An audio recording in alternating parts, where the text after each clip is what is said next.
BBA, BCA, BCom Computers, 100% placement guarantee. I create Degree College, Kukatpalli, Hyderabad. నమస్తే రవి గారు. నమస్తే జయ. రమ గారు, చందమామ కథ ఒకటి చెప్తారా? కాంబోజ్ దేశానికి విక్రమసేనుడు అని ఒక రాజుగారు ఉండేవాడు. ఎన్నో మంత్రులు, సలహాదారులు వాళ్ళందరూ కూడా రాజుని ప్రైజ్ చేయటం అనే ఒక ప్రాక్టీస్లో ఉండేవాళ్ళు. మీరు ఇంద్రుడు చంద్రుడు మీ పాలనలో అలా ఉంది ఇలా ఉంది ఆహా ఓహోహో అనేవాళ్ళు. ఎంతసేపు ఆహా ఓహో వింటుంటే వీళ్ళు దొంగ మాటలు చెప్తున్నారేమో అనిపించేది ఆయనకి. నమ్మేవాడు కాదు. ఈ నమ్మక ఆయన ప్రజల్లోకి వెళ్ళి తెలుసుకోవాలనుకునేవాడు. ఓకే. ఆయన ఏం చేసేవాడు, ఎప్పటికప్పుడు మారువేషంలో ఊళ్ళ వెంట తిరిగేవాడు. అక్కడి నుంచి ఈ ఊళ్ళల్లో చిన్న చిన్న ఊళ్ళల్లో సాధారణమైన భోజనం హాయిగా ఉన్నట్టు, రుచిగా ఉన్నట్టు, ఊళ్ళు తేలిగ్గా ఉన్నట్టు, అది బాగా అరిగి వంట పట్టినట్టు అలా అనిపించేది ఆయనకి. రాజభవనంలో రాజుగారిని క్లాస్గా ఫుడ్ తయారు చేస్తే ఎప్పుడూ అజీర్తితో బాధపడేవాడు. ఆ రోడ్ల మీద తిరిగి మామూలు పాటక జనంతో వాళ్ళు ఎవరెవరు తింటుంటే రా బాబు నువ్వు కూడా తిను ఒక ముద్దాన్ని పిలిచి పెట్టేవాళ్ళు. మన చిన్నప్పుడు కూడా అలా ఉండేది. అవును. ఎవరింటికి వెళ్ళి అన్నం తిన్నావా అని అన్నం పెట్టేసేవాళ్ళు. ఏదో అన్నం కూడా అప్పుడు ఏముంది జయ, ఓ కూర చారు ఉంటే చాలు. అసలు కూర మజ్జిగతోటి తినేవాళ్ళం. అవును. మజ్జిగాన్నం కూర అన్నం మజ్జిగాన్నం రెండే అన్నాలు అంతే. వేసుకుంటే ఏ ఆవకాయో వేసుకోవటం. ఇప్పుడు మరీ ఎక్కువ వచ్చేసేలా సింపుల్ భోజనం పెడితే మరి హాయిగా ఉందంటారు అని మనతో చెప్తారు, కానీ ఏమి చేసి పెట్టలేదని అందరూ బయటికి వెళ్ళి ఖచ్చితంగా అంటారు. సింపుల్ సాదా అయిన భోజనము ఆహారము అది ఆయనకి నచ్చేది. అందుకని తరచుగా ఆయన ఊళ్ళ వెంట తిరిగేవాడు. అయితే ఒకనాడు ఆయన ఒక పల్లెటూరు పక్క నుంచి వెళ్తుంటే అత్యంత మధురమైన వేణుగానం వినపడింది. ఎవరు ఆ వేణువు వాయిస్తున్నారు అని వెతకడానికి వెళ్తే అక్కడ ఒక పిల్లాడు కనిపించాడు, ఒక కుర్రాడు. చక్కగా స్ఫురద్రూపివాడు, చక్కగా ఉన్నాడు. ఒక కంబళి ఒకటి పరుచుకుని, ఒక కర్ర ఉంది పక్కన, ఒక చెట్టు బోధన అనుకుని వేణువు వాయించుకుంటున్నాడు. ఏవో గొడ్లు తిరుగుతున్నాయి అటు ఇటు. ఆయన వేణుగానానికి ఎంతో సంతోషించి వాడి దగ్గర కూర్చున్నాడు. పోయి ఆ వేణువు కాసేపు విన్నాడు. నీ పేరేమిట్రా అబ్బా నాయన అంటే సాంబుడు అతని పేరు. సాంబా అని ఎంతో ప్రేమగా మాట్లాడాడు. తరచూ ఆ సాంబుడిని కలిసేవాడు. వాడి పద్ధతి తీరు, చిన్న కుటుంబము ఈయనకు నచ్చేది. ఎలాగైనా వాడిని తనతో ఉంచుకోవాలనిపించేది ఆయనకి. అయితే ఓసారి అడిగాడు, సాంబా నాతో వస్తావా, మరి నీకు చదువు చెప్పిస్తా, మంచి ఉద్యోగం ఇస్తాను, నాతో పాటు ఉండు కానీ అని అడిగితే సరే వాళ్ళ అమ్మ నాన్న ఒప్పుకున్నారు. సాంబుడు కూడా జీవితం బాగుంటుంది అనుకున్నాడు, ఏమనుకున్నాడో వస్తానన్నాడు. వాళ్ళ ఆ కంబళి భుజాన్ని వేసుకుని ఆ కర్ర వేణువు తెచ్చుకుని రాజుగారితో పాటు వచ్చాడు. రాజుగారు తన దగ్గరే ఉంచుకొని ఈ సాంబుడికి చదవను రాయను నేర్పించాడు, నలుగురిలో ప్రవర్తించడం నేర్పించాడు. పెద్దవాడు అయ్యాక ఇంకా కొంచెం వయసు వచ్చాక అప్పుడు ఒక 17-18 ఏళ్ళ కుర్రాడు, ఓ 25 ఏళ్ళు వచ్చాక ఏం చేశాడు ఆయన, తన ఖజానాకి కాపలాదారుగా అంటే ఏమన్నా ఖజానా నిర్వహణాధికారిగా సాంబుడిని పుంజుకున్నాడు. సాంబుడు కూడా తనకు అప్పచెప్పిన పనిని చాలా శ్రద్ధగా చేసేవాడు. ఉద్యోగం వచ్చాక తన ఊళ్ళో అందరికీ తలా ఒక బహుమానము తీసుకుని అందరినీ వెళ్ళి అందరికీ బహుమతులు ఇచ్చి అందరినీ కలిసి వచ్చాడు. ఊళ్ళో నాకు ఉద్యోగం వచ్చిందని చెప్పి, ఎప్పుడు పట్టణానికి రావద్దు, ఇక్కడ ఉన్న సుఖం అక్కడ ఉండదు. ఓకే. ఉద్యోగం వచ్చింది, రాజుగారు తీసుకెళ్లారు కాబట్టి నేను అక్కడ ఉన్నాను, పట్టణానికి వచ్చేద్దామని అనుకోబోకండి. మన ఊళ్ళో ఉన్న హాయి, సొంత ఊళ్ళో ఉన్న సుఖము హాయి సంతోషము ఇంకెక్కడా ఉండవని వాళ్ళకి చెప్పి వచ్చాడు. కాలం గడిచింది కొంతకాలం. సాంబుడే నిర్వహణాధికారిగానే ఉండేవాడు. మిగిలిన వాళ్ళందరికీ మండేది వీడి బయతుతనము అవి వాళ్ళకి నచ్చేవి కదా. చదువు రాయను వచ్చింది, ఏమైనా పల్లెటూరు వాళ్ళ ధోరణి కొంచెం అమాయకపు ధోరణే ఉంటుంది కదా. కొన్నాళ్ళకి రాజుగారు మరణించారు.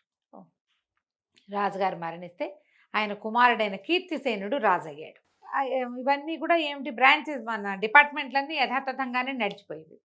అయితే కొంతమంది ఏం చెప్పేవారు, కీర్తిసేనుడితో మీ నాన్నగారు సాంబుడిని విపరీతంగా నమ్మారు, ఖజానా అంతా అతనికి అప్పచెప్పారు, మీ నాన్నగారిది ఒక రత్నాల పీడున్న కత్తి ఉండాలి, ఆ కత్తి మాయమైపోయింది, కత్తి ఎక్కడుందో సాంబుడిని కనుక్కోండి.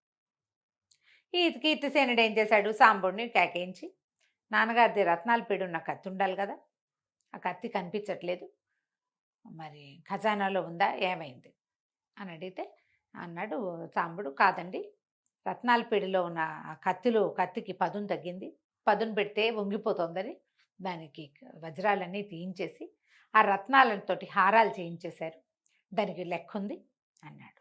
అనేసరికల్లా ఈ లోపల గోల్డ్ స్మిత్ ఆస్థానం వాడు ఉంటాడు కదా, ఆస్థానంలో ఉండే బంగారప్పని ఆయన్ని పిలిపిస్తే అతను కంసాలి. చెప్పాడు, కంసాలు చెప్పాడు, అవునండి కత్తిలో ఇంచు ఇది నేనే చేశా, ఆ కత్తి కూడా రాగి వెండి కలిపిన కత్తి, దాన్ని కరిగిచ్చేసాం, అందులో ఇంచు ఏం రాలేదు, పిడి మాత్రం పిడిలో ఉన్నవన్నీ తీసి ఇగో ఫలానా రాణిగారికి అది చేయించాం, చిన్న అమ్మాయి గారికి ఇది చేయించాం, మీకు కిరీటంలో పెట్టుకున్న రాయి అందులోదే. ఊరుకున్నారు. అక్కడి నుంచి వెళ్ళు 2-3 రోజులు ఆగాక ఎలాగైనా సరే సాంబుడిని ఏదో రకంగా తీయించాలి. ఆ లెక్కలు ఈ లెక్కలు, ఫలానా ముత్తాత గారి నగలు, అవన్నీ లెక్కలు, వాటన్నిటికీ కాగితాలు ఉన్నాయి. అవన్నీ అప్పచెప్పాడు మళ్ళీ సాంబుడు. ఈ కీర్తిసేనుడు కూడా ఏం గట్టిగా అనబుద్ధి కాల, లెక్కకి సమాధానం వచ్చేస్తోంది అదే కదా. కదా. ఆ సాంబుడు చూస్తే చాలా క్లియర్గా ఉన్నట్టు కనపడుతున్నాడు. మీరు ఇట్లా అంటున్నారు కానీ నాకేం అట్లా అనిపించట్లేదంటే, అలా కాదు ఖజానా మొత్తాన్ని మీరు పరిశీలిస్తానని ఒకసారి వస్తానని చెప్పండి అన్నాడు. సరే ఖజానా పరిశీలనకు వస్తానన్నాడు కీర్తిసేనుడు. సాంబుడు అట్లాగే బాబు రండి అన్నాడు. ఖజానా ఓపెన్ చేస్తే ప్రతి వస్తువు ఎంత కళాత్మకంగా అమర్చబడి ఉందో అక్కడ. కత్తులు బంగారవి వెండివి ఉంటాయి కదా, బహుమతులు వచ్చిన కత్తులు వేటికవే, నగలకి నగలు, వజ్రాభరణాలు వేరు, రత్నాభరణాలు వేరు, ముత్యాల వేరు, పగడాల వేరు, ఒట్టి వజ్రాలు విడివి, అన్నీ వేరువేరుగానే ప్రతి దానికి జాబితా ఉంది. అక్కడి నుంచి జాబితాల ప్రకారం లిస్టు ప్రకారం అన్ని లిస్టు ప్రకారము ఉన్నాయి. ఎంత బాగుందో, ఆయన చాలా ఇంప్రెస్ అయిపోయాడు. ఖజానాని చిన్నప్పుడు అతను 10-12 ఏళ్ల వయసులో 2-3 సార్లు ఖజానాలోకి వచ్చాడు. ఎవరైగా సామాన్ల కొట్టల్లే ఉండేది అది. అలాంటిది ఇప్పుడు అట్లాంటిది ఏ అరక ఆకార ఇంత చక్కగా ఇక రెండో పని లేకుండా ఆ పనే చేసినట్టు ఒంటి చేతి మీద చేసింది వారు. నలుగురు కలిసి సర్దితే 4 రకాలుగా ఉంటుంది, అంతేగా. ఒకడే సర్దాడు ఇదంతా. సాంబుడిని ఏమీ అనుభూతి కాల. అతను మా నాన్న ఎందుకు నమ్మాడో ఇప్పుడు తెలుస్తోంది నాకు అనుకున్నాడు. అయితే ఏమైంది, ఈ ఖజానాలో తిరుగుతుంటే ఒక చోట గోడకి ఒక అర లాంటిది ఉంది. వీటన్నిటికీ జాబితాలు ఉన్నాయి, ఈ అరకి జాబితా లేదు. అందులో ఏముంది అని వీళ్ళల్లో ఒకళ్ళకి అనుమానం వచ్చింది, వీడు ఏం దాచాడు అందులో. అక్కడ ఒక అర ఉందంటే అందులో చాలా విలువైన సామాగ్రి నాదే ఉందండి అన్నాడు. ఏమిటి నీదంతా విలువైంది, అవి తీయించాల్సిందే, అందులోనే ఏదో మోసం జరుగుతోందని వీళ్ళంతా కేకలు పెట్టారు. అది ఓపెన్ చేసి చూస్తే అందులో ఒక పాత కంబళి, ఒక కర్ర, ఒక వేణువు ఉన్నాయి. నేను ఇక్కడికి వచ్చేటప్పుడు తెచ్చుకున్న ఆస్తి అదే బాబు. ఏ రోజు ఇక్కడికి వచ్చానో ఈ ఊరు నగరానికి, ఆ రోజు నుంచే నా సుఖం సంతోషం అన్నీ పోయినాయి, నా ఆనందం అంతా పోయింది. రాజుగారి కోరిక మేరకి, ఆయన ఆజ్ఞ మేరకి, ఆయన ఏది చెప్తే అది చేసి, ఏం చేయమంటే అది చేసి, ఎక్కడ ఉండమంటే అక్కడ ఉన్నాను. నా నిజమైన ఆస్తి అదే. మీరు వదిలేస్తే అవి పట్టుకుని వెళ్ళిపోతాను నేను అనేసరికి ఇక ఆయనకి పిచ్చి కోపం వచ్చింది మిగిలిన వాళ్ళ మీద. ఆయన సాంబుడిని కావలించుకున్నాడు రాకుమారుడు. నా తండ్రి నిన్ను ఎందుకు నమ్మాడో నాకు ఇప్పుడు తెలిసింది, నీ ఆస్తిని నువ్వే అటు పెట్టుకొని అర మూసేసాడు.